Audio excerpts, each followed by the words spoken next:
È salito sul podio della prima tappa del Rally Bike Sardegna e conserva la speranza di tornare sul gradino più alto anche nei prossimi giorni.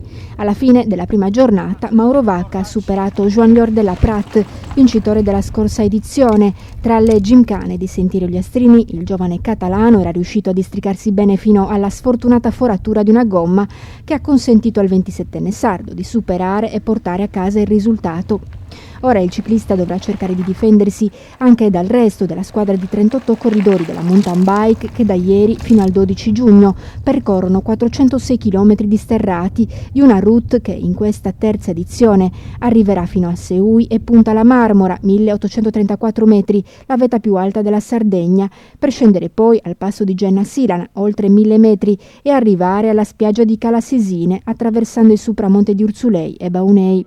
Buono il risultato femminile di questa prima tappa. La campionessa olandese ligure Sandra Klomp si è aggiudicata la 10ª posizione assoluta. Nell'edizione 2010 non mancheranno colpi di scena tipici dei rally duri e massacranti come questo. Domani infatti si replica con la partenza da Talana e la prova speciale da Correboi.